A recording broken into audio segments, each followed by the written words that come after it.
We are going to go ahead and get started now. So welcome to the Indian River County Hospital District. This meeting is our official and final budget hearing. So this meeting that we're in right now, we will go through the budget, and then we will close out this meeting, and then we will get to our regular meeting. So first and foremost, I'd like to welcome Pastor Richard Demzik from the Freedom Church. Welcome. Thank you. If you'd all bow your heads. Lord Heavenly Father, we thank you for the fact that you are the great physician. You've come to give us life and give it abundantly. As St. Francis once prayed, Lord, make us an instrument of peace. Where there's hatred, let us sow love. Where there's injury, pardon. Where there's doubt, faith. Where there's despair, hope. Where there's darkness, light. Where there's sadness, joy. O Divine Master, grant that I might not so much seek to be consoled as to console, to be understood as to understand, to be loved as to love. For it is in the giving that we receive, the pardoning that we are pardoned. It is in the dying that we are born to eternal life. Lord, I pray for this meeting. I pray for those who are being a good counselor here to be able to know exactly how to use the resources that you've equipped them with to help the most individuals who are in need, and for you to be the ultimate guide and director. In Jesus' name, amen. Amen. Thank you so much. Now the Pledge of Allegiance, if you'd stand. To the flag of the United States of America and to the republic for which it stands, one nation, under God, indivisible, with liberty and justice for all.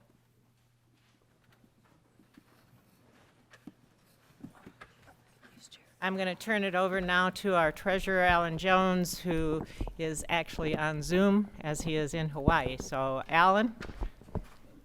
Okay, thank you, Madam Chairman. So this is our final budget discussion. We have a process which is outlined in the law, so we'll follow that.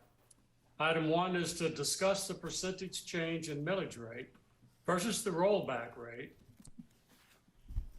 So on September 7th, the trustees adopted a proposed millage rate decrease of 20.59% as a percent of the rollback rate, which provided or will provide an ad valorem tax of $11,954,636. That results in a reduction of the millage rate to 0.5110 versus 0.7144 in the current fiscal year, a millage reduction of 28.5%. Because taxable property assessments in the county increased about 11%, the district would need to tax a millage of 0.6435 to have the same ad valorem tax revenue as the current fiscal year. This is often referred to as the rollback rate. The trustees are proposing to reduce ad valorem tax receipts for the district by $2,774,291 in the upcoming fiscal year. The second question we are to address is the specific purposes for which the ad valorem tax revenues are being, in this case, decreased. Doing more with less could summarize the district's proposal for next year. Despite a reduction in ad valorem tax revenues of almost $2.8 million, district health care program expenditures will increase by $1,530,614, an increase of about 13.5% over the current fiscal year. In addition, administrative expenses to operate the district are proposed to increase by $265,800.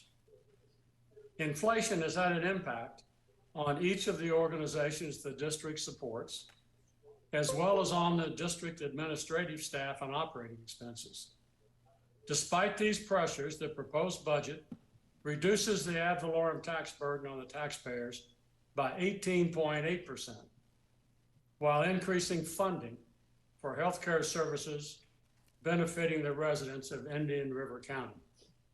Thus, I conclude doing more with less. So is there a motion to approve Resolution 2022-1, which adopts a millage rate of 0.5110? Also move. Is there a second? Barbara seconded, yes. Okay. Any further discussion by trustees? None. Nope, we're good. Is, is there any public comment?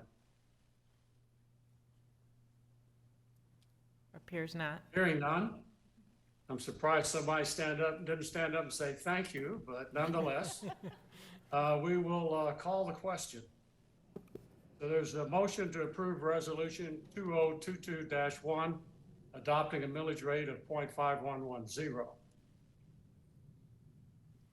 Okay, so all in favor, Barb? Yes. Anne Marie? Yes. Carrie? Yes. Alan? Yes. And I vote yes. Karen is also on. And Karen, you're on the, Yes. okay, thank you. The next area is to adopt the overall budget.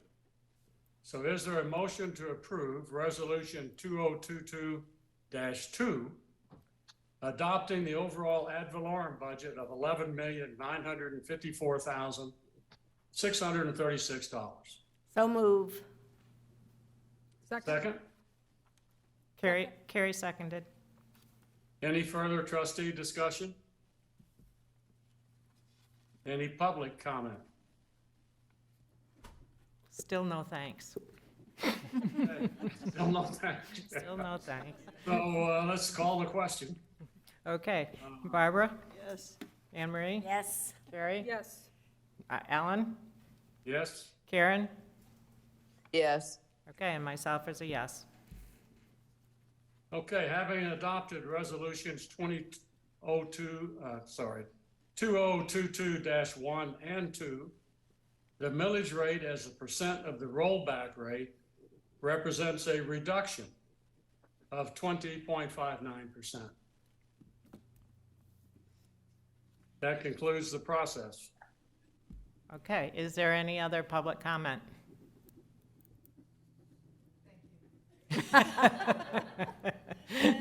Let it be known, we got to thank you. Finally. Thank you.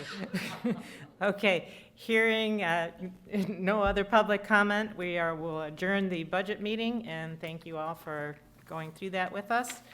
And now we will convene the regular monthly meeting to move forward. Can I hear a motion for approval of the special meeting minutes dated August 17th, the regular monthly meeting minutes dated August 18th, and a September disbursement of Mr. Jones? $763,533.27. So move. Second. All in favor? Aye. Aye. Okay, thank you very much. I just have one thing I want to go through tonight. There's been a lot of discussion or words or whatever lately about Cleveland Clinic, and I think because we have so many seats up for election in this November that there's been a lot of talk and discussion about it. And I just want to set a couple things straight, okay? Let me go back in history a little bit. But we, the district, we still own the land. We have a lease. Cleveland Clinic, I still hear people say that we sold the hospital to Cleveland Clinic. We did not sell the hospital. We have leasing the hospital to Cleveland Clinic. We have a 30-year lease with them with 3 15-year additional terms. So a total of 75 years. That's a long-term lease. In that lease, we, the district, required several things. One was a commitment on capital. There's a commitment within the first 10 years to spend $250 million in capital. There was a commitment on service lines. Maternity, behavioral health, heart, cancer, and gastroenterology were the things that we were most concerned about, and they made a commitment to continue that. They made a commitment on low-income care. They have one of the most generous programs for low-income care of any of the large hospital systems. They do a semi-annual report to the trustees. One is written and one is verbal. Next month, there will be the verbal report from Dr. Rosenkrantz. He will come and give his verbal report to us. Those things that they're required to tell us about are the services that they offer and the services that they contemplate offering, capital spending in the past year, quality goals and actual, where they are, how much indigent care has been provided, and the annual ACA report, which includes their audited financials. So it's pretty in-depth what it is that we're asking them for. This position, the chair of the hospital district, also sits on that Cleveland Clinic board, hospital board. And that is, as long as the lease is in effect, that will be that way. We also have an integrity committee, which is independent people that review these commitments and make sure that they're standing up to doing those commitments. They review what they're spending on capital and say, yes, we agree that that counts, we don't agree this counts, et cetera. So that is an independent group that meets several times. Now I want to talk about some other things. Within 1 year of transition, which is difficult to go from a county hospital to a major system, okay? Within 1 year, COVID hit. And they spent 2 years, the hospital spent 2 years dealing with the COVID situation. Our standalone hospital, county hospital, would not have survived that. We know that. We were in financial straits as it was, and we could not have taken the hit that we had. We also, because it was Cleveland Clinic, they shared PPP across the hospitals, respirators, and I can remember one day in particular, Dr. Rosenkrantz called and said that we were running very low on oxygen for patients. And we got oxygen from Weston, we got oxygen from Cleveland. Thank God we had those contacts to be able to do that. They have been ranked as number 18 hospital in Florida by U.S. News and World Report, which is up 13 spots from the previous year. They continue to see quality improvements with 0 incidents in the last quarter in catheter UTIs and central line infections, and below target in mortality and readmission rates.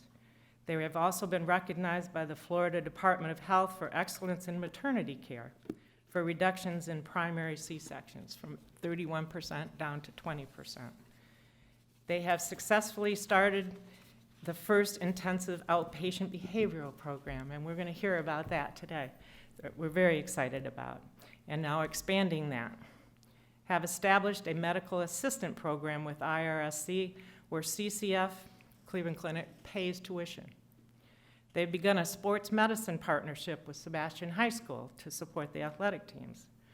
They have established a scholarship for completion of a nursing assistant program at the local TCTC program, academic program, with guaranteed employment at Cleveland Clinic after the graduation. We have 20 Florida State med students here getting their experience. We didn't have students here before. They've established a nurse externship program with summer paid clinical intensive between 6 to 8 months prior to graduation with the goal of hiring them after graduation.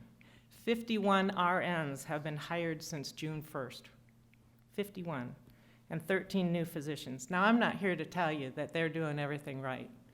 We lived through the phone situation, we lived through, the outpatient putting the new system in effect and had issues, and it was bumpy.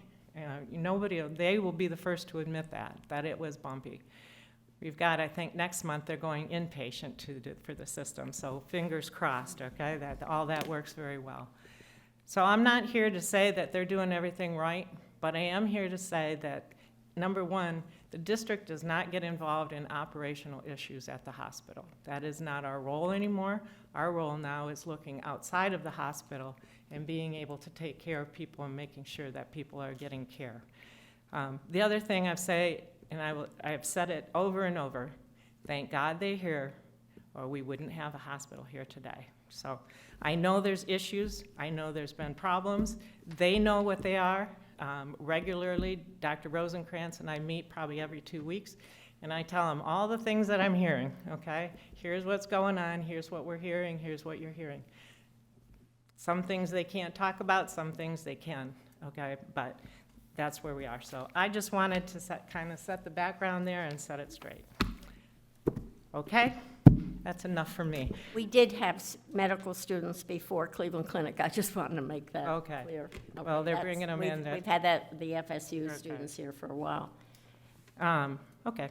District Council report. Jennifer. Okay, thank you, Madam Chair, for that very thorough report and outline. Very, very helpful, I think, to hear that every once in a while and remember kind of where we were and where we are now and why and how.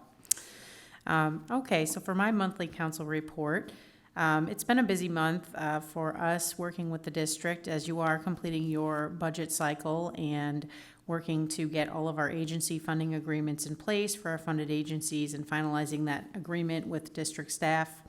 Also, we've been looking at any current legislative session matters pending for bills related to hospital districts or with regard to the Sunshine Law and the Public Records Act, and we'll bring forth any information when necessary if we do have updates in that regard. The highlight of my report tonight is that we have completed the right-of-way transaction with the county, and of course, that was done some time ago. We've also completed our work with Cleveland Clinic at this time and the VNA's Council to complete the amendments to our existing agreements between the district and the hospital that were entered into back in 2018, as our chairwoman was just speaking about. Those agreements were put in place in 2018 when the long-term lease was negotiated with the district and the Cleveland Clinic. And since that time, we've changed some things with regard to the real estate that the district owns, so it became necessary to amend these agreements, including our amended and restated lease, our memorandum of lease, and our easement agreement between the district and the hospital. As a result, later on the agenda tonight, under new business, there's an action item that will be before the Board of Trustees to approve Resolution 202203, which will adopt all of these agreements, and we will then enter into the agreements on behalf of the district after the meeting once we have approval. And then we just have one other pending matter that I've been working on for some time now that's still also on hold. I just wanted to briefly update you that that is also still continuing to be on hold with the potential county ordinance change regarding stormwater retention that may impact the Indian River County floodplain and some potential stormwater code changes as it relates to the property the hospital district owns, the hospital campus land. So I'm still continuing to watch that, and if I do have further updates with that, I will bring that before the board as well in future reports. Thank you. Any questions for me at this time? Nope. Okay, hearing none, we'll go on to the financial statement review. Alan? Okay, thank you. And I'd like to underscore your comments, Madam Chair. I'm glad you made them. Given all the discussion earlier about our new budget for the upcoming fiscal year, I think it's clear the district's in good financial shape. And as a result, as we said, reducing next year's millage rate by 28.5% and absolute ad valorem tax revenues by 18.8%. But even so, supported program support will go up next year over 13%. And I think it's worth reviewing some of this year's accomplishments and preparation for next year. The millage rate is down significantly, not only for next year, but it is down this year versus last year. And the ad valorem tax revenue will be down next year as well. So as said earlier, taxpayers should be thrilled. I'm glad to hear one of them said thank you. I thought it was worth mentioning in the area of healthcare services where the support is actually up, you may ask, what's being accomplished with this increased spending? Well, I'll list a few. There's a full-service healthcare center in Gifford now, run by Treasure Coast Community Health. Previously, there was a limited pediatric care facility there. That community, I think, is much better off as a result. There's more effective support for access to mental health treatment.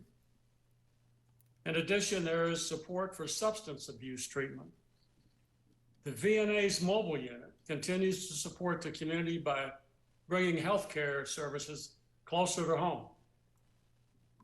prenatal services through the district's Partners Program, working collaboratively with the Healthy Start Coalition, is delivering babies in this community with results significantly better than state averages, even though 70% of the pregnancies treated at Partners are high risk. I'll give you a couple data points. Maternal mortality in Indian River County is 0 and has been for over a decade. Neonatal mortality is a little less than half the average in the state of Florida for the latest 3-year period reported by the State Health Department. And finally, as Mary Beth underscored, the Board of Trustees works collaboratively with Cleveland Clinic Indian River Hospital to improve care in the community. One example, which we'll hear about a little bit later, is we're helping to fund the intensive outpatient service program. We're monitoring overall patient outcomes at Cleveland Clinic as well, and we're pleased to observe that Cleveland Clinic Indian River Hospital is now a 4-star hospital as rated by Center for Medicare Services versus 2-star for every prior year before Cleveland Clinic took over. Mary Beth mentioned the U.S. News rates it as the 18th best hospital out of about 270 hospitals in the state of Florida. And as she mentioned, we meet with Cleveland Clinic periodically to give them feedback from the community. So all in, it's an honor to be on a board that is quietly and without much controversy working to make Indian River County a healthier place to live for all of its residents, and doing so by being fiscally responsible and lowering the tax rate to the taxpayers. Thank you. Thank you, Alan. Any questions for Alan? I appreciate that. Anne Marie Siriano, Executive Director report. I have submitted, as I typically do, my report in writing, so I'm not sure if there are questions there.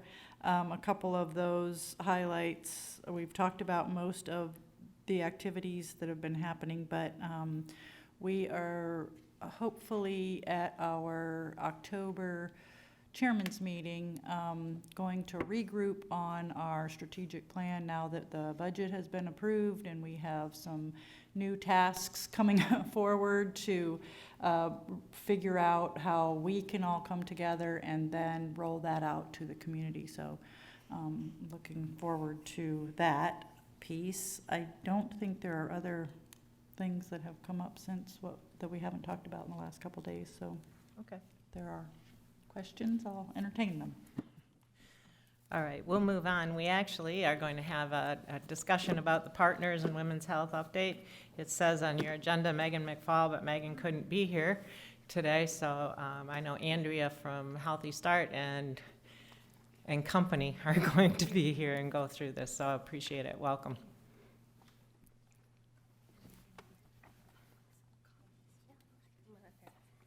I feel like I am their company, to be honest with you. These ladies do the real work. So let me have them introduce themselves. Hi, I'm Bridget Jerger. I am the doula coordinator with Healthy Start. I've read it. I'm Cheryl Martinez. I'm the nurse with Nurse Family Partnership, and I also represent the Gifford Health Council. So we have a PowerPoint. Are you guys able to Jenny, I'm sorry. She's doing a lot of things. So originally we wanted to be here with Megan to really show our unification in the health of moms, babies, and families in Indian River County. Just like any family that's unified, there are always problems and we can always get better, but we wanted to show you guys that we are truly aligned and really always working together for the betterment of our community. So next, can I do it, Jenny? Okay, I can do it. Yes, okay. So we're just going to review that we are unified, and we're going to go over the collaborations that we currently are using together. Awesome.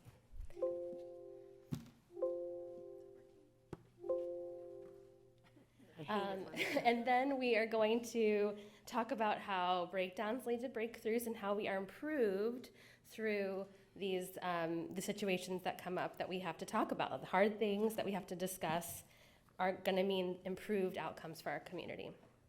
And then innovations on the horizon. So I'm going to go over the collaborations. I'm going to let these ladies talk about all the things that they talked about the Gifford Health Council.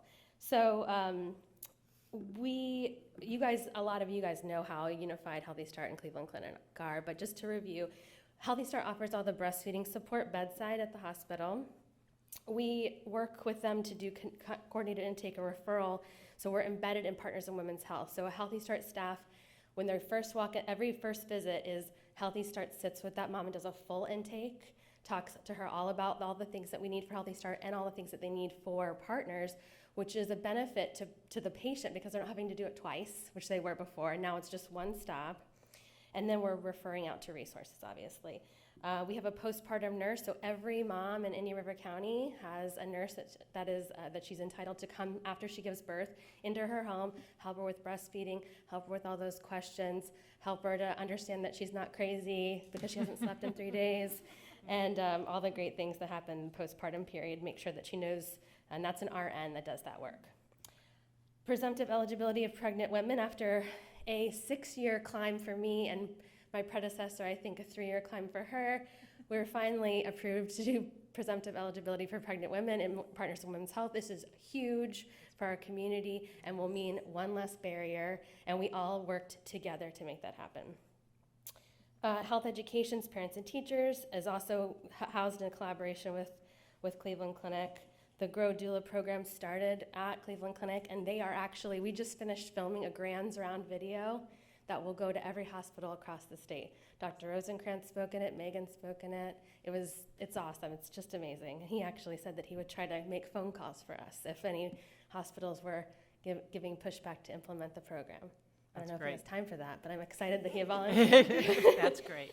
And then training, so we've been part of one of our initiatives strategically is that we really wanted to start providing community trainings, and so together we've been kind of assessing what are the weaknesses and where do we need to bulk up trainings, not just within our caregivers, but within the community. And so we've been offering perinatal trainings. The list is so long I could keep you here all day. And then childbirth education classes starting at Daisy Hope. So we're trying to, always working together to look for the gaps and to fill them. And we are always doing that in collaboration. So with that said, I didn't advance my slides, I'm sorry. That's all the things. And now I'm going to pass it to Bridget. You want to go? Yeah. Okay.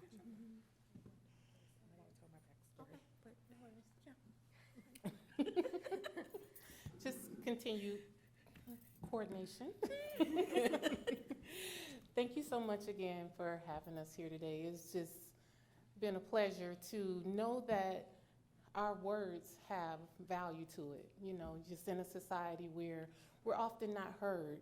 So it was nice to know that when we presented, some things at the Gifford Council meeting, they just picked right up on it and was like, okay, what's going on? How can we help? So I'm very excited because right now, I love the statistics that Mr. Jones provided, but throughout the rest of the country and the world, there is a maternal mortality crisis going on. And it's been shown everywhere. So this is a very intuitive thing that we can collaborate with each other and work together to prevent and continue to keep our rates low. Because we know that there are some effects that go along with having that maternal mortality. And most of the mortality deaths are preventable. So we want to be able to get in and support our families and community to help reduce and keep these rates low. So with this, we do have a couple of things. Are we going to show the video? I would like to, yeah. Okay. They're just quick videos. They're just 2 minutes each. Okay.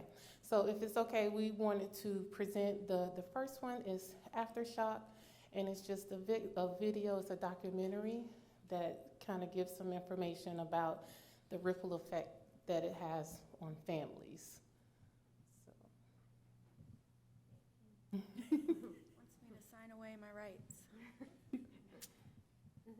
but it's okay.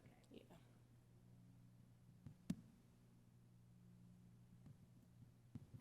So in this, as it charts just the history of how Black women have been mistreated in the U.S.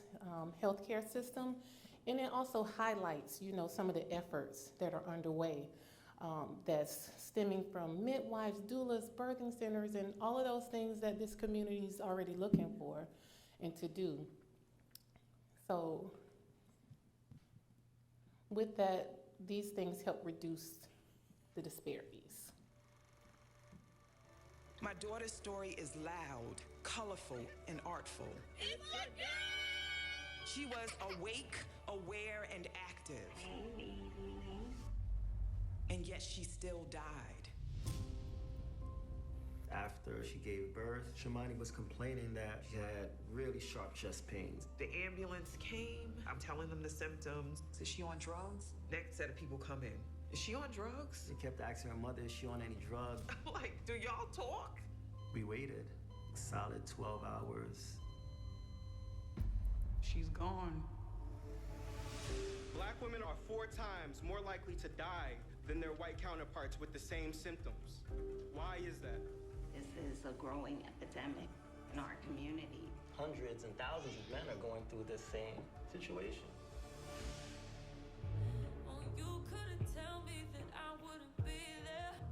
I've never lived in this house without her.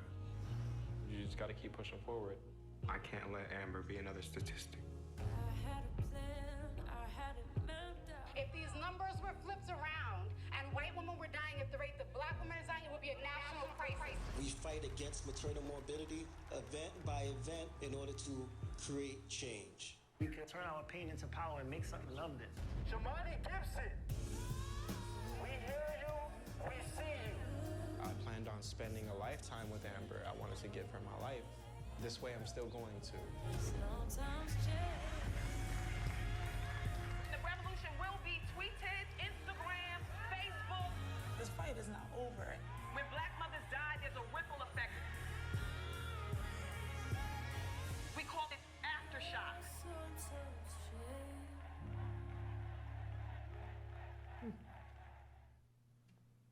So that's something that we would love to show the community as well, to keep it in the spotlight, to let the community know that these things are happening. And a lot of times it's not the fact that moms don't have access to healthcare, it's what happens when they come. Like, are they listening? So that was one of the things that we brought to the attention, that our moms want to be heard. They want to be listened to. They want you to take time to hear them. So the second video is part of that, a campaign started by the CDC, is it correct? CDC? And it's called Hear Her.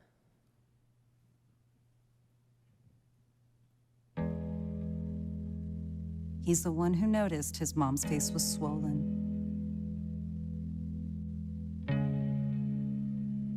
They're the ones she confided in about her change in vision and headache that wouldn't go away.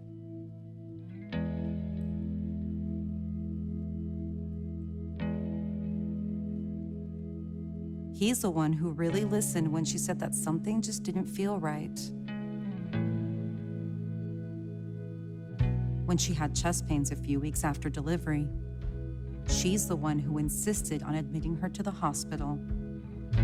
Too many women die from pregnancy-related complications each year in the U.S. Death can occur during and up to a year after pregnancy. It doesn't have to be that way. Most deaths are preventable. Know the warning signs, hear her concerns. You could help save her life. Learn more at cdc.gov/hearher. So in 2020, 861 women were identified as having died of maternal causes in the U.S. compared to 754 in 2019. So this rate is continuing to increase, as well as the maternity mortality rate for non-Hispanic women was 55.3 deaths per 100,000 live births, which equates to about 2.9 times the rate for non-Hispanic white women. So we want to make sure that we continue to hear our moms and hear our families and voices and continue to collaborate with each other to take care of them. And so Bridget has some more information to provide.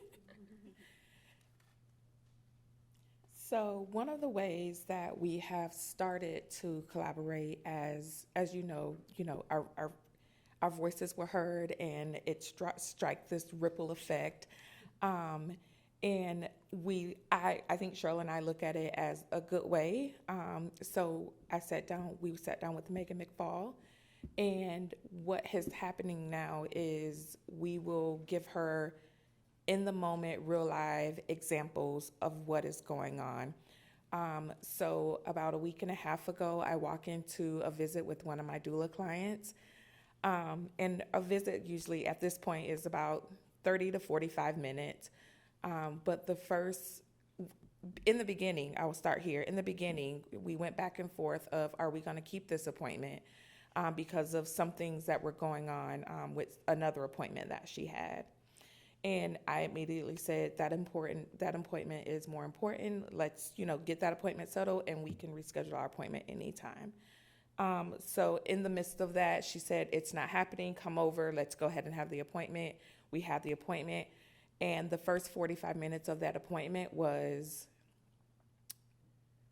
complaints and how she is feeling that she was being treated by some of the providers within the Partners Care. So I immediately called Megan, because after we talked, that's what she wanted. She texted me back. We got on the phone with the patient. She rectified each of those issues. She was able to get to the hospital to have that procedure that she needed to have right then.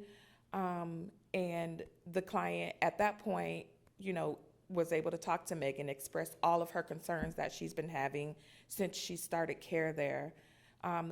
This client, I had to reel back in, because instead of her wanting to go to Cleveland Clinic to have her baby, she wanted to drive all the way to Tradition because of the way that she perceived how she was being treated there. So we did a little damage control, and she is happily going to be having her baby there at Cleveland Clinic Indian River, and not Cleveland Clinic Tradition.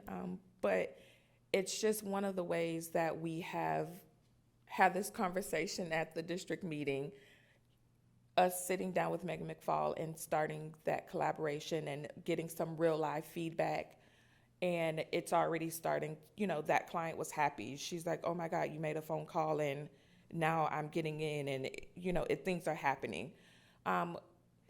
Do we want every client to be that way? Absolutely not. But this is the way where we can bring those issues to Megan, to the providers, giving them feedback of, this is how they're really feeling, even though they're saying everything's okay, but they're leaving the appointment that is probably, 5 minutes by the time the doctors do everything that they need to do to make sure baby and mom is okay, to just hear those concerns. So we have some communication feedback has improved, and I know that hopefully some phone system improvements are going to be coming soon. I know that some things are in the works, and then providers will be attending some perinatal mental health training as well.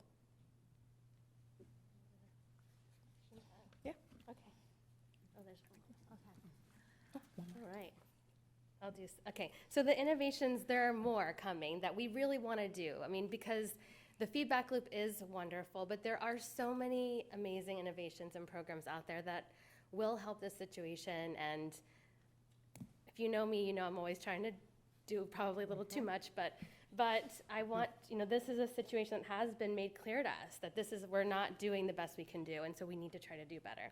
One of the things that we can do to be better is Centering Pregnancy. It's an amazing program. It's super low cost. It's group prenatal visits. I've given you guys a paper on it, and it is a fantastic program done in different areas of the state, and actually we did a field trip to go visit a few of those. I don't know, did you go? Jenny went, okay. And I know that Alan went as well. And it's just a great program. They do group prenatals, so so instead of going in, sitting for 10 to 15 minutes while you're waiting to get a room, and then you go and sit in the room, and then you get your blood pressure in it, and then you're sitting. So you're there for an hour anyway, right? Probably, and you see the doctor for 7 minutes or so.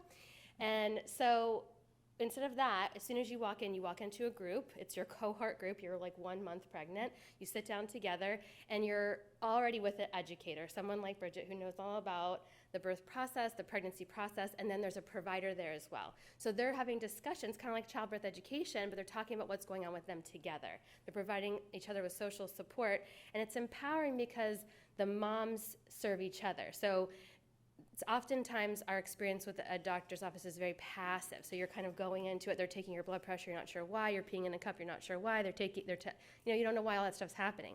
But in the centering pregnancy, they take each other's blood pressure, and they learn how to do it, and they learn why they're doing it. They don't take each other's urine, obviously, but they talk about why they're doing those things, and it's very empowering and creates a lot of health literacy. So that's one thing. Maternal safety team, that's something that actually is happening in Martin County right now. Dr. Chapa is doing it in Martin County, so I hope that he'll start to do it here. And basically it's a class through the National Healthy Start, and it's really a beautiful program that just talks about how important it is to listen to women, all women, and to hear what they're saying. There's lots of things, we know our bodies better than our providers know our bodies typically. And if we say something's going on, everyone is fallible, and sometimes you miss something, right? And so that's why it's important to hear them. Maternal safety team talks a lot about that. The Hear Her campaign is something that we went over, and there's lots of free materials we can get. Megan is wanting to put a poster in every exam room, so I'm hoping that happens. We wanted to do potentially a Hear Her forum at GYAC and just have women come and talk and voice their concerns and talk about what their experiences have been, because we can't make it better if we don't hear the hard truths, right? And then viewing that documentary that we saw the preview of, we would love to do that as well, have a community viewing. So that's really it. We wish Megan could be here with us today, which unfortunately she had to go see her daughter. So we wish her the best with that. And we have some reference materials at the back for you guys, so if you're interested in learning more about any of those things I mentioned as far as innovations go. But we're very proud of our collaboration with Cleveland Clinic, and we're very happy that they're here in this community. Do you guys have any questions? Well, I would just thank you ladies for speaking up in the Gifford meeting, okay? I know sometimes that's not easy to do, or, to be able to say those things, but you can't get better if you don't know what's wrong. And, and your experience, anybody's experience is only as good as the person that they were talking to, right? I mean, that's why some people have a great experience and some people have a bad experience. So I just thank you for that. And Andrea and Megan and everybody for, stepping up to it and saying, let's deal with it. So. I do think your group meetings are very, very important. It's scary to be pregnant. And when you're alone and you don't really know very much about it, communication's very important. And trust. It's all about trust. So good luck with the programs. I think you're doing a great job. Andrea, question. So the conversation, the text back and forth with Megan about the concerns from the mom. Mm-hmm. So that was one situation. So what is your understanding that's happening to find the root cause of what that concern was? I mean, how is that, couldn't have been the only one? So I think that the approach is gonna be, at this point, so there's two different approaches. I think what Bridget is gonna say, and then she's gonna correct me if I'm wrong, is that they're gonna handle it on a case-by-case basis. Megan's feeling is that the providers really need to hear real-time reflection of what is actually, because it's so rapid and it's so they need to hear that. So that's one. So they're going to continuously do that and give feedback loops. So that's one thing. But as you're thinking about as the big systems, right? So that has to do with the training, that has to do with the Hear Her campaign, that has to do, I hope we'll get more participation in the maternal safety team. And I think that's going to take deeper conversations and long-term conversations with us. It's hard to get providers to participate in things like that. They're super busy. But things like I don't know if you guys knew this, but a new statute through the legislature makes asks politely all the hospitals to participate in 2 Florida Perinatal Quality Collaborative initiatives every year. That is amazing that they did that, because that really forces hospitals to be more innovative, to really take a look and check themselves. So I think that that will help as well. But as you've said to me many times, is that Mary Beth, is culture shift takes time, right? Culture shift takes time. So we're just going to keep on plugging away and working at it. But if you address them on a one-by-one basis, it becomes important, and that culture will start changing. It will. Did I say it? No, it was fine. I will just say that. Yeah. It was fine, but. Messages. Okay. But we were able to actually get on the phone, and Megan was able to hear those concerns directly from No, the I understand. Yeah, no, I understand. I was looking for the systemic change. Thank you. Thank you. Thank you, guys. We appreciate it. This must be the day for Cleveland. Okay. We're going to talk about the IOP now. Carissa? Welcome back. Come up with me if you want. And I'm not going to be rude here or anything, but there is another group that has to take over this room, so we need to kind of keep moving through, okay? We'll make it quick. Thank- I know you guys have already been provided with the summary information. I'll just kind of briefly review that, and then some of the questions that were asked about future and things of that sort. So as far as the last year, so we've served 40 clients. The average length of treatment was 9.53 weeks, and 100% of our patients were linked to outpatient providers prior to their discharge, meaning that most of them had already started those services prior to being done with the IOP. As far as the assessments go, we've seen, as you can see in this chart here, we use the MFQ, the PHQ-9, and the SCARED. So the first one, it kind of gives you a little brief there, is really talking about their mood and their feelings. So we definitely saw a decrease in that throughout their time in IOP, as well as the PHQ-9 is for depression, and then the SCARED is for anxiety. So we definitely saw decreases, as well as the mood and feelings questionnaire. We did a short one. We do it every Wednesday with all the patients, and that we saw a steady decline throughout their time in IOP. Again, that indicates a reduction in symptoms. And then the satisfaction surveys, so I won't read them, but they are awesome, and we've got a lot of them from parents as well. I decided to kind of highlight the patients' response in this rather than the parents, because although the parents are important, what really matters, the change has to happen within the youth or the individual. These are just examples of some of them. I thought it was a little interesting. The second one says that I get along better with my family after being in IOP. I thought it was interesting that the patients didn't think so as much as the parents did. But hey, either way, it's a win-win, right? And then we are planning to open our young adult IOP. So we're very excited about that. It's going to be for 18 to 24-year-olds. It'll run on the same days, just in the mornings, so 9 to 12. So they won't ever cross paths. They won't be at the facility at the same time. And the length of time is going to be a little bit shorter. We're going to focus on more of a 6 to 8 week model rather than the 8 to 12 week model that we're doing at the adolescents. And our reason for that is really trying to get them back into the workforce, get them back into society and on their feet. So it will be a little bit more psychoeducationally driven and life skills driven.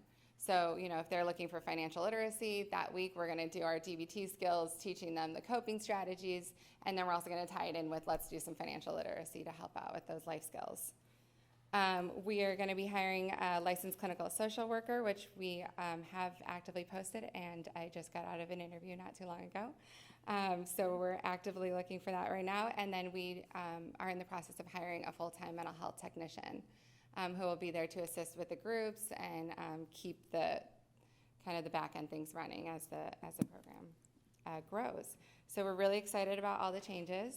I summarized some of the questions that you guys asked about, like some of the challenges that we've had in the last 6 months. I would say one of the biggest things that we noticed looking at the last year was in our first couple of weeks, we were accepting a lot of patients. And 4 out of the 5 of our initial didn't make it very long. They made it just like 3 to 5 weeks. And what we realized was, which I talked about in the last meeting, was that We were getting parent buy-in, we weren't getting patient and the child buy-in. So we definitely learned our lesson throughout that, and we've been very successful at making sure the rest of them ride it out throughout their time. And I would say, so part of what we did is we added a virtual appointment too, so that the clinicians could meet with both the parent and the child to say, hey, so this is 3 days a week, it's 3 hours a day, that's a really big commitment, you know, or is this something you're interested in? And you would be amazed at how many times we get on that call and the kid says, there's no way I'm doing that. And you know, that is their prerogative, but it's better to be able to be upfront and forthcoming about the level of care, because it is intensive. It's not just an outpatient level of care. And then we also, we worked on a transitional phase. So a lot of our feedback was saying that it was too abrupt. It was the 9 hours a week to just 1 hour a week of therapy when they discharged. So we were doing, for the kids who were graduating within 8 weeks, there was like a 4-week period where we were doing a once a week kind of refresher to transition them out. We thought it went really well. We liked having it. We're still running it. However, what we really learned is that it's all individualized. Some kids only need 8 weeks, and other kids are going to need those full 12 weeks. So just making sure that we're taking into consideration where they're at along the process too. Not necessarily being able to decide that upon intake. You know, it's something that develops. Space to grow for our IOP services. So that's probably one of our challenges, is trying to find the space within the behavioral health center currently to expand our services. So as I mentioned, we're going to do the adults in the morning and have the kids in the afternoon, but we do foresee that as one of our biggest obstacles that we will have to face. Let's see. Challenges. We call it a challenge. Challenges, obstacles, challenges, you're right. Right. All right, challenges. School district referrals. So we saw a little bit of like some ups and downs with the school district referrals coming in. We have a meeting with them next week to talk to all the school counselors, explain the referral process, answer any questions that they have. And so we're working with them as well to kind of up the amount of referrals. We know that they can use the help, and we're here, and so we're going to kind of open arms and make sure that we are strengthening that connection. As far as emerging issues, one of the biggest things that we saw was the lack of individual therapy available for adolescents specifically. That was one of our greatest ones, was being able to set them up with those services prior to discharge. Also the psychiatric providers for adolescents, those were probably the biggest when we look at the continuum of care that we were running into, as well as substance abuse programs for teens.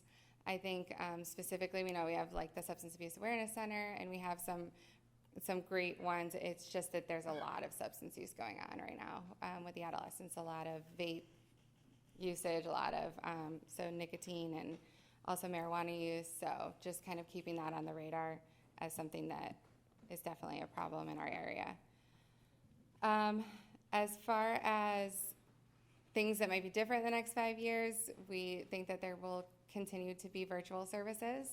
I know that our other program out in Cleveland that has the adult IOPs, they're running all of them virtually. They plan on trying to go back in person, but a lot of people have been resistant to going back in person, which we thought that was interesting, but as well as just the overall increase in need for mental health services, especially with adolescents and teens, but all across the board, definitely seeing an increase.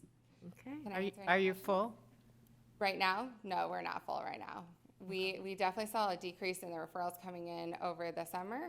Right now, we only have 5 patients. We have 9 that are being processed in for screening. In the last 2 weeks, we received 9.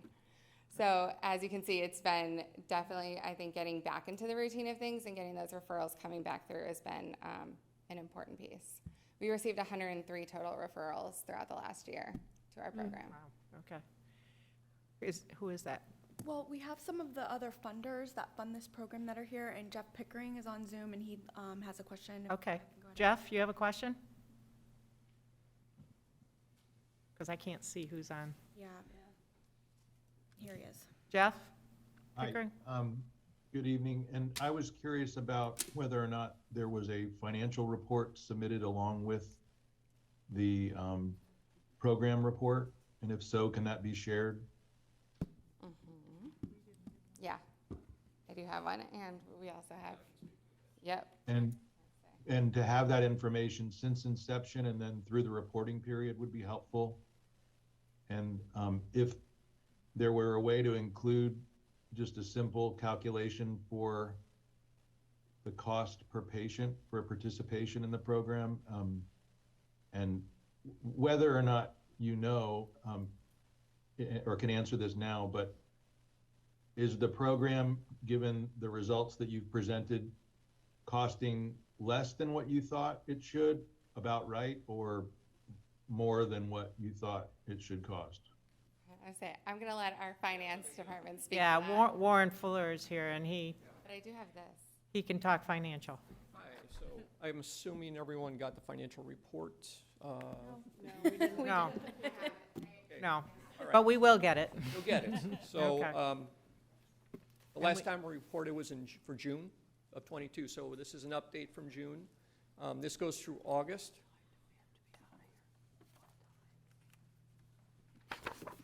Okay.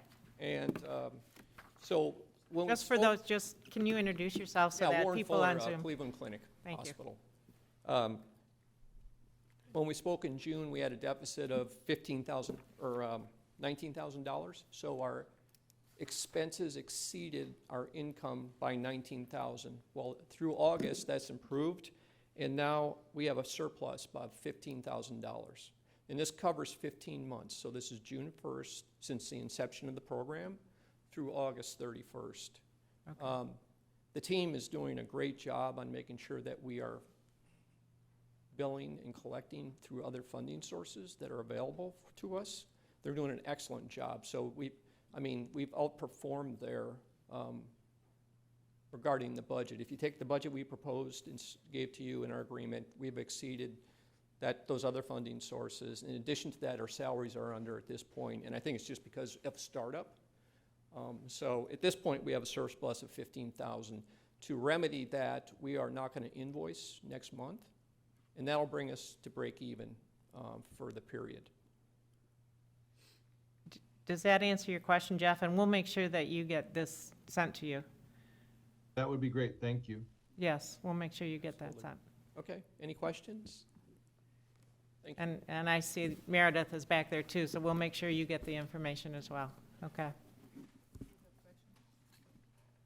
I would just like to make a suggestion for our listening audience, TV or whomever might be watching, that when we put something up that's like IOP, a lot of people don't know what IOP is. So I think, obviously, it's the Adolescent Intensive Outpatient Program, but I think we should identify these things. And just like we're identifying people that are going to speak, it's very helpful to the community, okay? A lot of people, they don't want to seem like they're not knowledgeable, but who knows what IOP is unless you really know what IOP is, okay? Thank you. Okay. All right. I have just one question. When are you starting the 18 to 24-year-olds? In the next month? Okay. Any other questions for them? Okay, hearing none, then we have our senior resource, Liz Bruner. Good afternoon. I'm Liz Bruner. I'm with Senior Resource Association, and I am really grateful for the opportunity to step back and take a broader view of things. The questions that you posed to us really gave us a chance to reflect on our future planning and to try to plug that in. I think we're lucky that the district, now that your purview has changed, that you have focused on strategic priorities that help to identify and address gaps and to drive positive change. So thank you for that. We want to start with the third question first. You asked what our leadership thinks will be strikingly different in the next 5 years. And while not strikingly different, the silver tsunami that is being caused by aging baby boomers is not going to get better. So it is strikingly different perhaps in the numbers, but not in the item itself, so the issue. So in addition to the fact that more seniors will be joining our ranks, we're also living longer. So the combination of those we think is going to be dramatic. Obviously, locally, our numbers for folks over 60 are way higher than the state and national. And so we did some research on statistics from the Community Foundation, the Senior Collaborative, Department of Elder Affairs, and so we have today's challenge and the ongoing surge were all obvious. Indian River County has been recognized as the 6th oldest county in the country. Hey. Those over age 60 I can attest to that. represent Yay. 39% of the population. Statewide, that number is 22%. Our population grew overall between 2010 and 2020, 22%. The continuing trend shows increased growth, with the number of residents aged 60 and older increasing 15% by 2030. And those projections indicate that by 2030, our oldest senior residents, those who are 85 and older, will grow by 39%. Wow. So as boomers and the subsequent generations produce more octogenarians, nonagenarians, and centenarians, we're going to need new and expanded services across the community to ensure that they can age safely and successfully in place. So the demand for essential services, not just those that SRA provides, is really going to increase exponentially. So to secure adequate funding, we think is going to take a village. We feel that the current and growing need is so great that we will have to develop a community-wide collaborative response to this continuing need. One of the other questions you asked was what happened at our organization in the last 6 months that was not expected, reinforced strategy, or provided info for future programs or decisions. For us, it was the shift that the state of Florida made in its database. They shifted from their old legacy system to WellSky's eCerts system. And that has, ultimately, it has demonstrated that the waiting list numbers are even more than previously thought and growing. But it has also been a bit of a challenging transition. You know, whenever you go into a new system, I think organizations, be they government agencies or individual organizations, don't always plan accordingly for training and the amount of time it's going to take and getting the bugs out and those things. So that was a challenge, but in the end, we firmly believe that this will help us to identify the need for additional federal funding for Indian River County, for the region and the county. As I said, the system already shows more seniors waiting than ever before, 244 for Meals on Wheels and 161 for in-home and respite care. We are being helped to navigate the system by a technology expert that the Area Agency on Aging for Palm Beach Treasure Coast has in place. So that involves training, and it involves helping us to craft provider-specific reports that will really help us drill down on our community. So while painful, it should have benefit in the end for our community seniors. The final question was emerging issues that we see in the local healthcare sector, not specifically to the population we serve. And I'm gonna refer back to the silver tsunami. One of the things that I've got my pages out of order here, that we noted previously is that in-home services, there's a great waiting list already. And state funding for in-home services has remained static. And while that, you might interpret that to mean we can't serve more seniors with the cost of everything else, it actually means we can serve fewer seniors. So cost of food, cost of fuel, wage increases, those have been impactful. Fuel, fortunately, is going down, but wages will be going up. So I think that is an ongoing challenge for us. We've seen that in-home services help to reduce readmissions to hospitals. Emergency Meals on Wheels is a great example of that.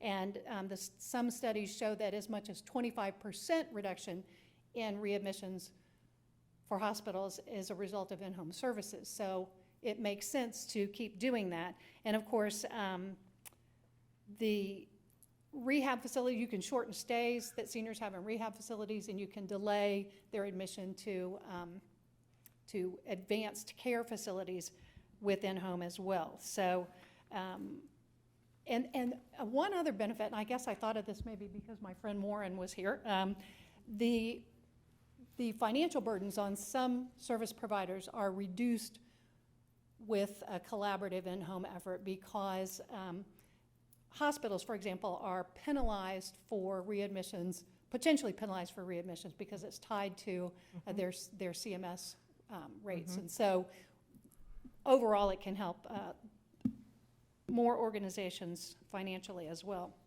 The other major need we see in the market is more inventory for affordable housing.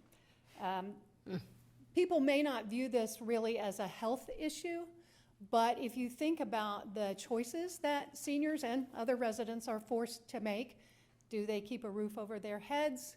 Do they buy food? Can they pay for medications? Do they have power? All of those things impact their health. And then if you layer on top of that the stress of having to make these types of difficult choices, I think it really is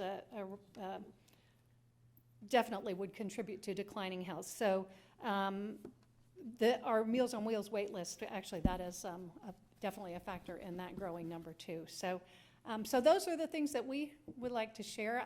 Questions that I might be able to answer, or that Karen, who's on the horn, might be able to answer?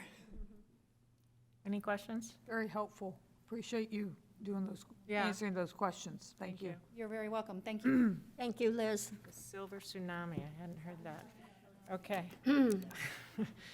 Next, we have a substance awareness on our Carrie. Thank you, Liz. Good evening. Hello. Thank you for having us here tonight and for the support to our organization. My name is Carrie Lester. I'm the Executive Director of the Substance Awareness Center. And tonight I do have with me a couple of board members that I want to point out. We have Judge Menz, Judge Nicole Menz, Brenda Bradley, and Wilfred Hart. So they will be chiming in perhaps on some of our comments. I did submit the 6-month report, so I certainly won't go through that, but I had a few comments I just wanted to point out if time would allot for me to make a few comments. Quick. Okay, so it's really important that our peers are now out in the community. They are really providing face-to-face services, and that's really important. We can't wait for people to come to us. We need to plant those seeds of hope for people who struggle with substance use disorders. Only 10% of the people nationally with a substance use disorder are seeking the treatment that they need, so that's why our peers are out there. We are on site at United Against Poverty, over at the Behavioral Health Center. We are at The Source. We are at Camp Haven, and we have started this week. We are out at the jail, which really is a key piece for a vulnerable population. So we're happy to be back there. Narcan is saving lives. We hear that, we know that. In every community training we do, there is more than one person who comes up to us to say that Narcan has saved their life or a loved one's life, or that they've used it to save a life. We have distributed over 1,000 Narcan kits just since January, and we had, I can't read my writing, 240 overdoses that were reversed with Narcan reported back to us just since January. Wow. And I can tell you the sheriff's office sends me their internal reports when law enforcement responds on scene to an overdose. And we are seeing in those reports that many, many times Narcan has been issued on scene prior to first responders getting there. Now we know fentanyl is a very potent opiate. A lot of times first responders still have to administer Narcan on scene, but we are happy to know that those kits are out there and being used the way they need to be used. And we will be supplying inmates upon release from the jail who are identified with a substance use disorder. They will walk out of that jail with a Narcan kit. And they are very vulnerable to an overdose, having been in jail not using. Their tolerance could go down, so we're really excited to be able to push that out. just to comment, putting the reports together is one of the favorite parts of my job. I start to see what we're doing well, or it drives more questions of what we need to look at, how we can do better, or is there something we need to address differently. But I did want to comment on acupuncture. I'm thankful that we can keep that as a tool in the toolkit for our clients in our day treatment program. And what I'd love to see is they're actually applying some of the skill that's taught in acupuncture outside of the program. I was happy to see that data happening. And, our day treatment clients, they're a motley crew. They're a very diverse group of people. And so to see them embracing an alternatives as important as acupuncture or the meditation that goes with that is really important. We don't want all of our clients to use a pill for every symptom that they have. And so using that skill is important. And then just lastly, in our recovery assistance program, we forge ahead with a recovery-oriented system of care. And I heard someone, talking earlier about culture shift takes time. And so I think I was always, as a person and as a clinician, recovery oriented. And when we pushed this forward in our organization, people got it, but it's taken time. There's been some pushback, but we're really growing how we can truly be person-centered. Client voice and choice is what matters, and client goals matter. And so I'll get into a little bit on how that's happening, but we're incorporating a lot of that culture into the recovery assistance program. We're using our leadership training and our leadership skills. Our peers are using their leadership to create the leaders in the program, and so I'm happy to see that change. Any questions on the report? No. I do. I just have a quick question. Sure. The metrics. Do you have the metrics of the age groups that are most affected, or the predominance of an age group, or a gender, or whatever, that overdose? And, and then how does one move ahead with that particular segment of the community to try to address how that segment can be helped in the future? So I will go pull some actual data and metrics for you on that. My short answer is it's really like our 30 to 50-year-olds, more like the 30s is the age range that is overdosing. That is the population that we're seeing overdose. So, there's there's something that possibly could be zeroed in or something, to find out what the problems are that cause it. Mm-hmm. And how can we address it? Yeah, and we know right now fentanyl is fueling overdoses, and what we are seeing is fentanyl is laced in other substances that are purchased on the streets. So somebody might think they're taking a Xanax, it is laced with fentanyl. Xylazine is also another drug that's being laced in Florida. We have another alert on that's fueling our overdoses. Right. And so that's a big thing. People will use cocaine and unwittingly overdose from fentanyl because fentanyl is laced into their cocaine. And then it would be interesting to know gender. Is there a predominance of gender? I won't even know. But for another time. See what we've got. Yeah. Okay. So for your questions, I appreciate those questions, and I stepped back and gave a little thought. I do want to let you know that we did just approve our strategic plan. It will fall into our fiscal year starting October 1, and it will be holding me and our team accountable from 2022 to 2024. And there's 5 buckets or pillars in that strategic plan. We have board governance. So the board's going to have, they're going to own that pillar of the plan, and with my support, reach those objectives. And then the board's going to help me and my staff under recruiting and maintaining a sustainable workforce, service delivery and care coordination, community outreach, and finance admin. So when I start to think of those pillars and what we've rolled out and what we've been working on, a couple of things came to mind. Over the last year or so, and 10 months or so, we've been talking with the Executive Roundtable about the opportunity for a evidence-based prevention framework for our community. And so there have been conversations with the Roundtable about the value of that. Is that something that would fit with the mission of the Roundtable? And I would say back in March, the Roundtable really made the decision that, yes, this is important to us, this is of value to us, and this is something that we'll use our leadership in the community to support. And so a funding opportunity came available to us, and we launched a key leader orientation, kind of a soft launch. We had over 30 key leaders attend a 3-hour orientation, so that was pretty impressive. And we left that key leader orientation with at least 25 signed commitment forms, and I know a couple of people who were verbally committed to us had to leave and didn't actually sign the form.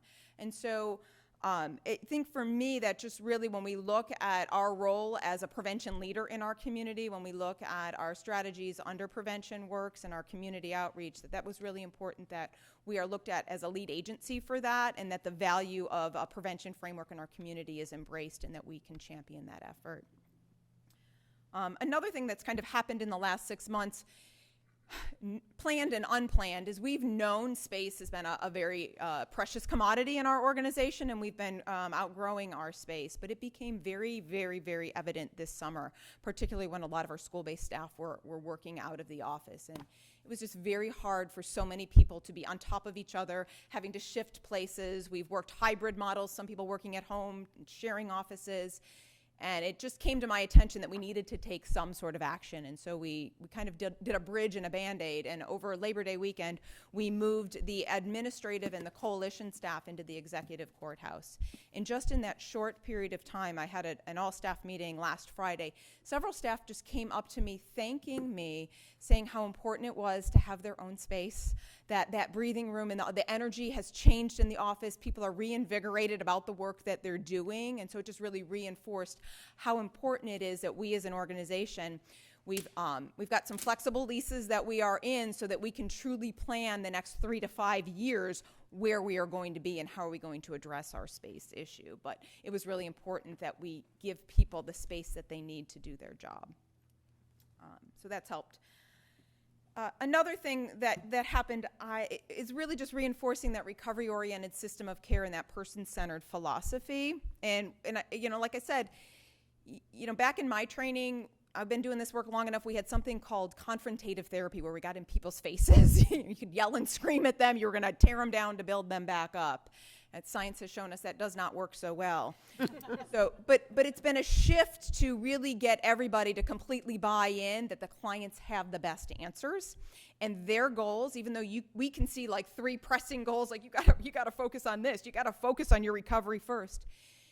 If we don't acknowledge what's important to that client, we are setting them up for failure and relapse. And so there's been a lot of fear sometimes in kind of aligning with some of their goals, but it's teaching the staff how you got to creatively tie their goal back to recovery.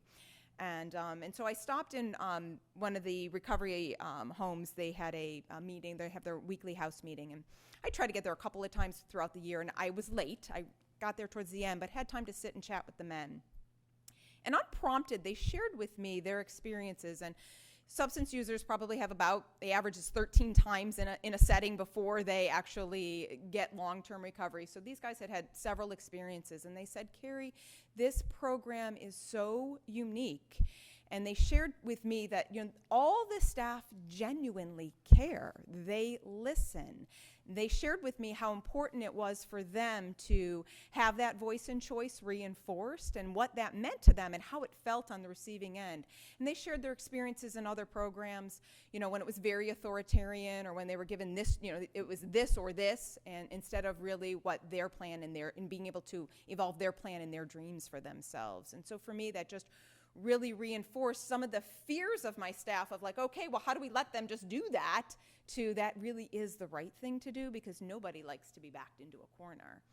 And so I really enjoyed my time hearing them and just knowing, pushing forward, and I continue to just push that being recovery-oriented in all ways that we can to a deeper level each time in those homes. So I was happy to hear that. One other final thought I had on that question was just really reinforcing we went through developing a leadership mindset. We went through a second round of training with all staff. And those skills have just really helped give us a defined culture and guiding principles at our organization that have been really invaluable. They've encouraged us to have those difficult conversations, and even if we're feeling the fear, we're still going to walk through and have those difficult conversations. And we've got the skills, the common language to use with one another, and so we've just been really able to reinforce a lot of that. And just a little motto we're using is, just because it is the way we've always done it, and I've been at that organization a long time, so it's important that my staff realize just because it's how we've always done it does not mean that it is the best way or the right way. That's right. And so we just really want to seek to understand and listen and learn. I don't mean to be rude, but we need to, Okay. okay. Judge Mentz, do you want to talk a little bit about, do you want to come and share a little bit on what we think might be strikingly different in the next 5 years? And a little bit about conversations we've been having at the jail. You know, we have lots of opportunities with this criminal justice population, and I think we've been meeting with the problem-solving court judges, Judge Mentz, Judge Stone. You know, we've got Vicki out at the jail with TCCH, and so I really think there's a value in honing in on what more we can be doing with that population at the jail. And so we've had conversations. I know the judge is doing a lot of great work in the problem-solving court. Good evening, I'm Judge Nicole Menz. Thank you all for giving me this. I'll be very brief. One of the things that we have been in desperate need of since COVID is treatment services in our jail. Since COVID, no programs have existed in the jail, and we just now have been able to get those jail doors open to start those programs again. Prior to COVID, there was a very successful program that was run through SAC called Steps to Freedom. It's a 12-week intensive program for focusing on substance use disorder. So essentially you can elect, while you are being held in custody at the jail, you can elect to participate in this program. If you successfully complete the program, they would get a certificate. And obviously then, with an eye towards these clients, defendants, that obviously would go a long way in their sentencing going forward. So we have met with Sheriff Flowers and others, TCCH, just now starting to get that program back into the jail. Again, trying to catch it on the front end. Like Carrie indicated, we're having a significant overdose from these people coming out of the jail. And think this will be one way that we can stop that. I probably have somebody arrested on possession of fentanyl, at least one person every single day at first appearance. And so we're very, very thankful with the cooperation of all of our partners that we'll be able to get that program up and running in the jail. Good. Good. And if a substance use disorder is what Really bringing you key. into the jail, we can treat that disorder. There's less likelihood we're going to see you come back to that jail if you're not antisocial outside of that addiction. Right. Very good. Good luck with it. Any questions I could answer? No, thank you Wilford for or being Brendan, part did of you have that. Any thoughts you wanted to chime in very briefly?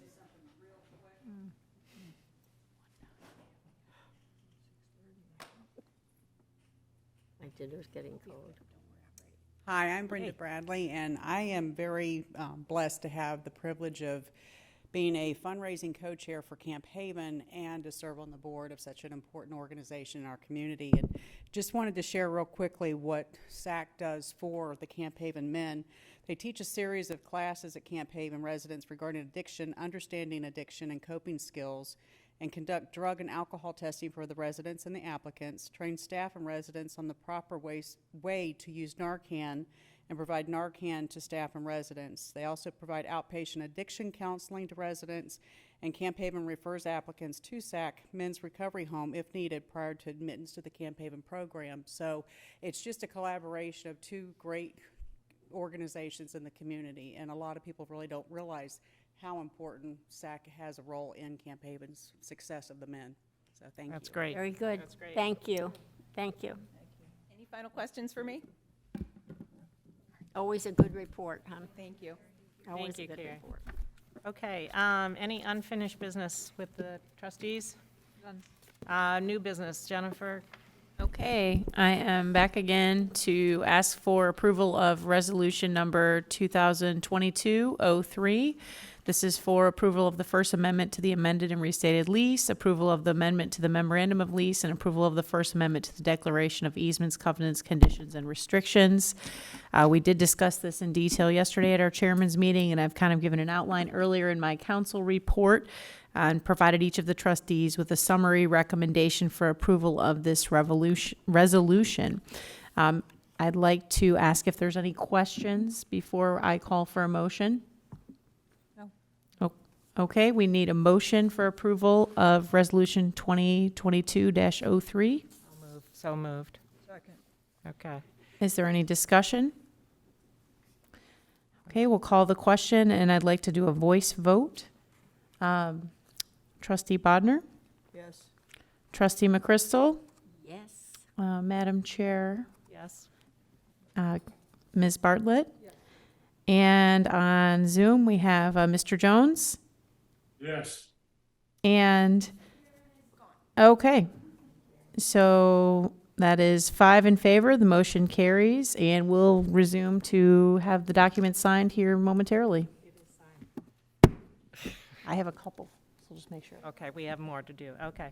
All right, thank you. Is there any other business from trustees? Any public comment? Yes. Good evening. Hi, my name is David Griffin, and a resident here in Indian River.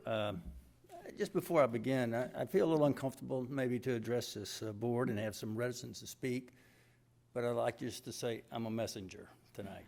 Okay, we won't shoot the messenger. Good. I was going to say that. So I'm a board-certified orthopedic surgeon. I was in private practice from 1980 to 2011 and on staff at Indian River Hospital. I was a past president of Indian River Medical Society. I helped establish the Joint Implant Center at Indian River, and I was the director for 10 years. I had a research firm, and we did over 25 in-hospital FDA studies. So I feel like I have a relatively good perspective of the healthcare in Vero Beach, and I've been a resident here the entire time since 1980. I'm here today to address you as just really as a concerned citizen of Indian River County. I'm well aware that medicine has changed really over the last 15 years and continues to morph every year. I know that a change was necessary for Indian River because, as you appropriately said at the beginning, it would not have survived.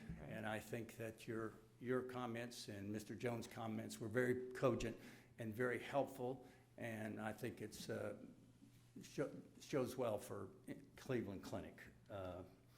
But I'm actually often asked in advice and recommendations. People will come up to me and they'll tell me what their problem is, and they'll say, should I go to Cleveland Clinic for care? Who provides the best care? Should I go out of town? What should I do? And unfortunately, I have this referral business that's unintentional with all these patients that come up and talk to me. Unfortunately, I've had a majority of patients, friends, doctors express negative comments about Cleveland Clinic. And yes, I've heard very positive comments throughout the years that Cleveland Clinic's been here, but about 80% of the patients and comments that I see reflect the dissatisfaction with care provided by Cleveland Clinic, and this includes inpatient and outpatient care.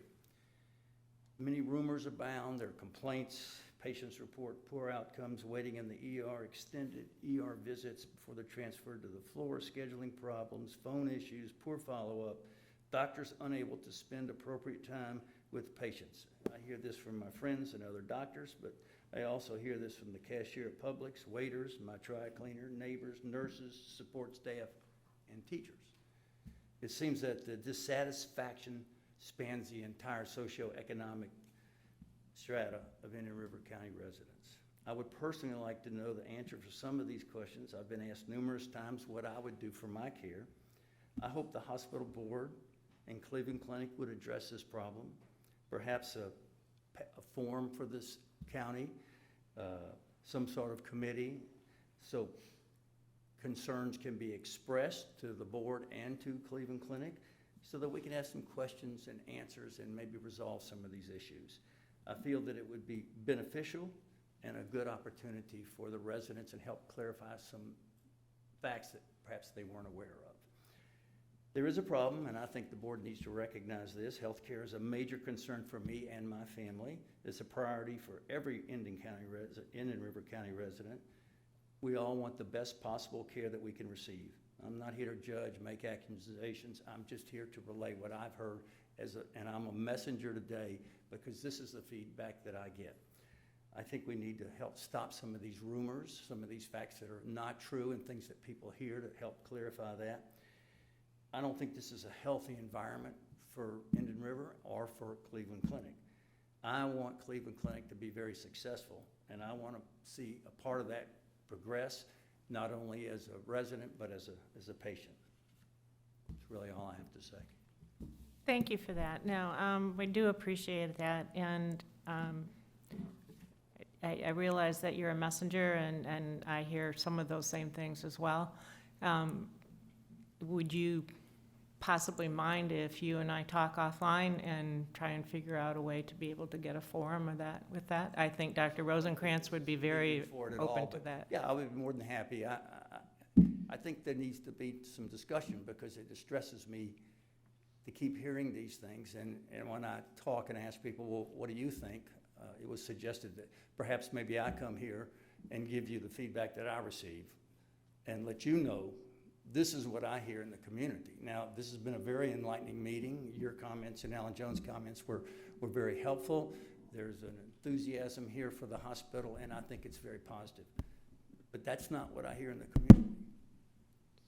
And it's unfortunate, because I really want Cleveland Clinic to be successful, and I want to be able to feel comfortable recommending it and going there myself. Well, I would recommend that, but, okay, can we take this? Would you mind spending some time with me and Dr. Rosenkrantz? Sure. Okay, all right, we will do that, because I think it's important, just like anything else. I mean, you can't fix what you don't know. So, Thanks for coming tonight. I appreciate Dr. you Griffin. coming. Any other public comment? Anything online? Kate, anybody? No? Okay, hearing none, we are adjourned. Thank you. I have to sign this resolution. She's got more, the copies to be signed.